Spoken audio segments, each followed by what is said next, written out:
What kind of insane headline is that? What kind of... Genuinely, let me read it one more time. While gas prices are 45% higher than the national average as oil markets react to Iran strikes, that's disinformation. Zach Abraham, hello, my friend. Hello, how are you? I'm good. I was wondering the other day, oh my gosh, have I become a warmonger? Because whenever I see the U.S. military striking something, I'm like, yes, love it. But then I'm like, okay, I don't actually want war. Nobody wants war, but... Nah, but we're good at it. We are good at it, and I kind of love it. Yeah. I love that we're proud of it again. I love that we want them to be lean, mean fighting machines and bomb the hell out of evil people. Oh my gosh, am I John McCain? You know, you don't want to see foreign wars and entanglements either, but man, you see a fighter jet hopping off a carrier deck. Little I B-2. mean, you know, yeah, Little B-2 bomber. And he's visualizing the eagle flying in the background, some red and white rave. I mean, if that doesn't get your blood a little hot, you know what I mean? You're not a real American. Yeah, man. Somebody's going to clip this and be like, look at these warmongers. They just have no respect for our... No, I mean, obviously, war is bad. And, you know, Yeah, can have totally. detrimental impacts on an economy. So talk a little bit about... I mean, obviously, we've seen the stock market dip and come back and dip a little bit. But any sort of long-term economic impacts you're worried about here? No, I'm worried about the market in general because this market is high on crack. Yeah. Oil should not be at this price. The stock market should not be at this price.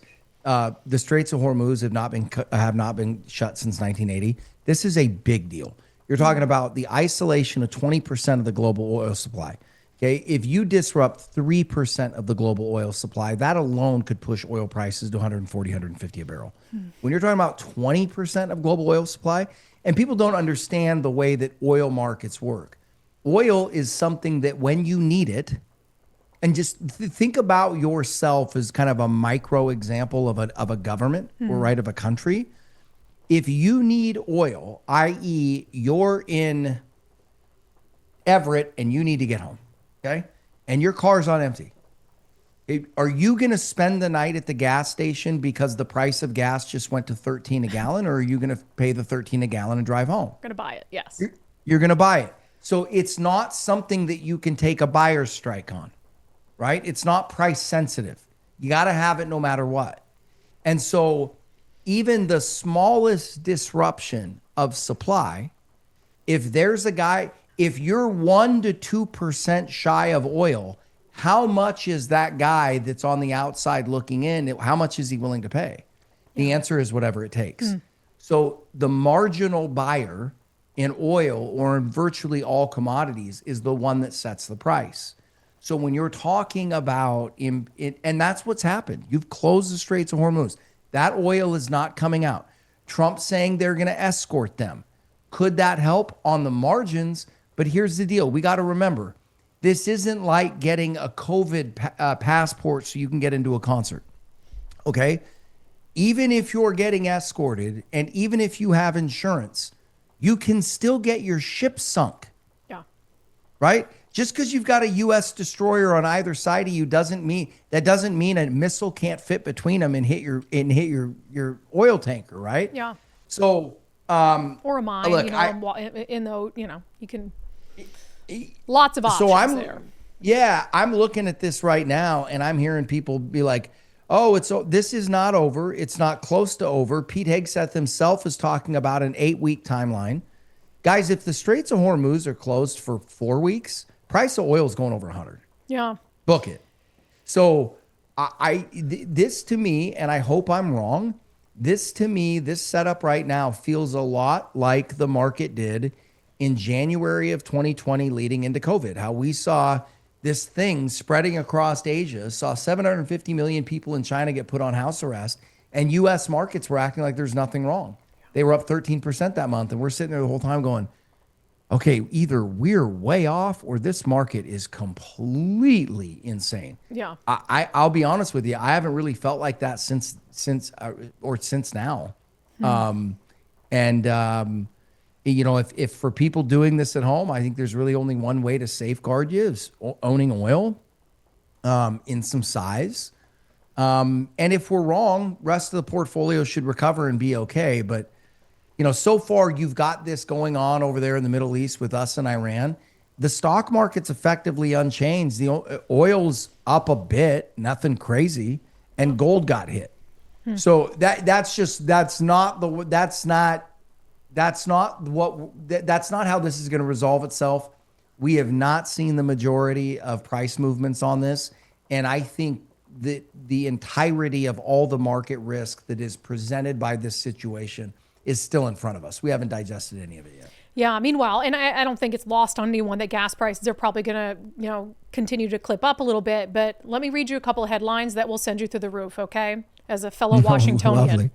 Yeah. Cairo 7 News, Washington gas prices are 45% higher than the national average as oil markets react to Iran strikes. So Cairo 7 wants people to believe that the reason that our gas prices are 45% higher than other states is because the market is reacting to the strikes in Iran. Zach, do you want to help Cairo 7's viewers understand why our gas prices are 45% higher than the national average?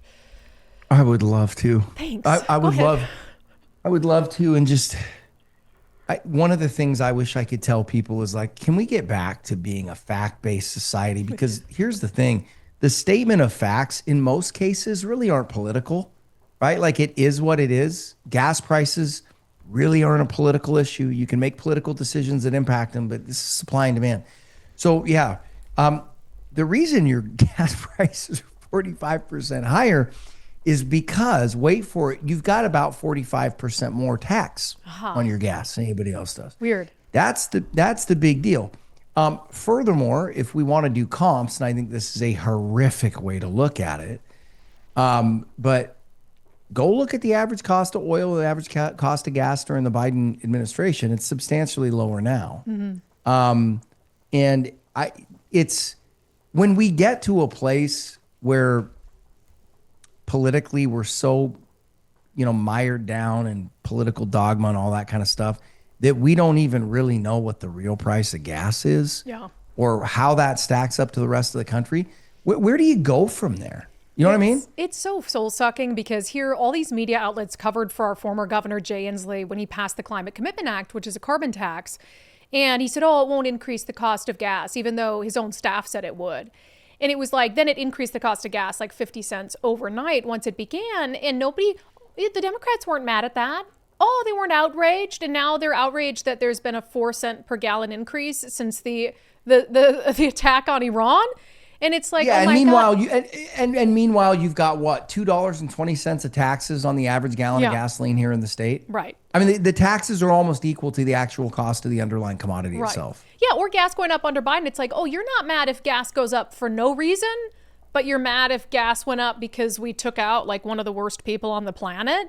It's just absolutely no moral consistency, and the media just perpetuates it. I mean, what kind of insane headline is that? What kind of, genuinely, let me read it one more time. While gas prices are 45% higher than the national average as oil markets react to Iran strikes, that's disinformation. There's nothing in the article. Let's just say, I was like, maybe it's a bad headline. Nothing in the article talks about taxes or the Climate Commitment Act. Zero mention. Like, for instance, it doesn't mention that oil is significantly lower, gas prices are significantly lower since Trump took office. No, of course not. No, it ties all of this to Iran. Well, look, it's this is the part that is, and I hope people understand what I'm saying is, it's not that we have disagreement politically. We always have in this country. It's that we have a dynamic in place now where you can't even have a legitimate political debate. Yeah. Right? Like, I was reading a tweet last night from some guy that's in the I believe he's a Washington State congressional member or something like that. And he was putting somebody else up, and he's like, we got to really help this guy because, they're going to help us deal with how billionaires are making life so much more expensive for the average person. And I just sat there and I went, and I retweeted him, and I asked him a question knowing that he wouldn't respond. But I wanted to be like, look, so I studied finance and economics in college, and I might manage money for a living. I'm pretty tied into economics. Can you please explain to me how billionaires make things more expensive for the rest of us? Can you explain that to me? Okay, because ironically, now this is not me being in support of billionaires. if you actually wanted to look at the data and the math, the argument would swing 100% the other way. So if you were going to make an argument about billionaires, one of the things that you would argue in defense of them is that they actually don't make things more expensive. And the reason they don't make things more expensive is because they earn so much money that they spend on average a much smaller percentage of their income than the average person does. So if you took away that income and spread it evenly across the rest of the citizens in any given area, you would actually see prices rise. Yeah.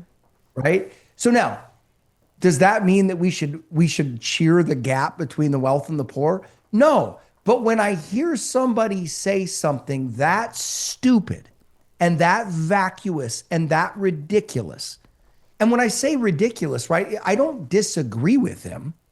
Math disagrees with him. Yeah. Right? He's just wrong. And yet you believe it wholeheartedly that billionaires are the problem. Billionaires aren't the problem. The system that favors and treats them as if they are better and have more privileges than the rest of us, that's the problem, right? Billionaires aren't screwing things up. Government is, right? And that's I think that's, you said soul sucking. That to me is the most soul sucking part of this whole thing, because not only do we face these massive problems, you and I both know, and I think logical, successful people know this, that identifying problems correctly is the first step required in solving them. Yeah. When we're saying stuff like that, we haven't even entered the pantheon of actually fixing a problem. We haven't even identified it yet. And you're just looking at him going, buddy, do you believe that? He's like, yes. And go, you believe something that's just not correct. There's a lot of things that we need to change. Billionaires are not making life more expensive for everybody. I don't know where you're drinking this idiot juice that you're drinking, but that's what it is. Well, and also the data shows that there's nothing more inflationary than progressive policies. And that's why you see costs so high in places like Seattle. And I just looked at your ex. The guy you were responding to is a congressman from Texas, Greg Cesar. Okay, Texas. And he was talking about James Tallarico, who just won the Democratic Party primary for the United States Senate race there. He says he's the future of the Democratic Party. He unites working people of all kinds to take on the billionaires who are making life unaffordable. He's going to show Texas Republicans how powerful working people are when we stand together. And you said, Greg, please explain to me how billionaires are making life affordable. What? And then you told him to not inhale every stitch of propaganda thrown your way. Yeah, I agree. Yeah, well, they're making it more expensive. Everybody's like, yeah, and you go, but they're not. No. That's not. They have nothing to do with why prices are higher. Right. Nothing to do with why prices are higher. What you just said it. It's him and his policies that he supports that are the biggest reason why prices are higher. Yep. Bloated sides of government, overspending, all those things. Yep. All right, let's do some watchdogging. So as you know, we've talked a lot about the proposed income tax in Washington state, which they're calling a millionaire's tax, but it's just an income tax. There's been story after story after story. So Starbucks just came out and said that they are opening a headquarters in Tennessee, which it doesn't take a rocket scientist. They don't need two headquarters. They're moving to Tennessee. Like, I don't know 100%. when that's going to happen, but they said that this is about growth and ambition and, expansion. And it's like, nah, y'all are moving to Tennessee. And once you move, you're not coming back. And then also all these AI entrepreneurs warned the governor, sent him a letter. It was published in the Wall Street Journal that this is going to decimate any sort of innovation coming to Washington state. Amazon just announced it's dramatically reducing its footprint in Seattle everything all at once. Yeah, the highest paid group of people in the state are people that can literally move and do their job at a moment's notice anywhere in the world. Yeah. Do you think they're going to just volunteer up an extra 200 to 500 grand a year to live here? Yeah. No. I told you I won't. They're going to lose tax revenue. So you're kind of sitting there going, look, I hope you don't do it because I don't want to have to, just convenience wise, I don't want to have to deal with what that would mean in my world. But I'm going to be good. Like, go ahead and do it. You're not. You're cutting your own throat. So go ahead and do it. Yeah. And that's kind of where I am, Brandi, honestly. Do I want them to pass it? No. But at the same time, I'm like, what are we fighting anymore? Right? If they don't pass it this time, they're going to pass it another time. Right. Right? The populace keeps voting people in that have zero respect for their vote.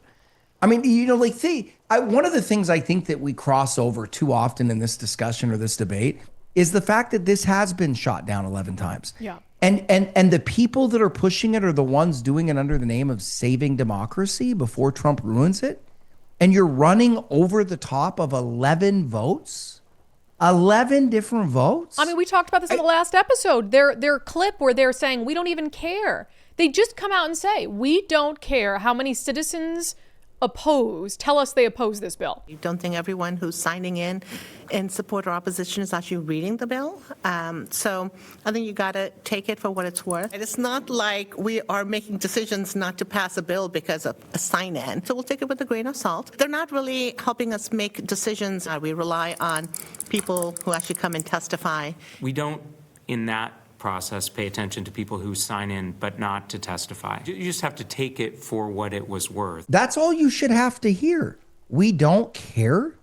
That's your job. Yeah. Like, your whole job is to care what citizens think. And so that's the part about this state that kills me. And you and I have had this conversation. It's not whether you agree with it or not. It's the total disrespect they have for the will of the people. Yeah. So regardless of if they were on the right, I'd be saying the same thing. Yeah. Right? Just like, hey, we got a bad bunch, guys. You voted in a bunch of bad ones. Get them out. And they can still be on your side of the aisle. All I'm looking for, top two criteria, respect the rule of law. Yeah. And respect the will of your constituents.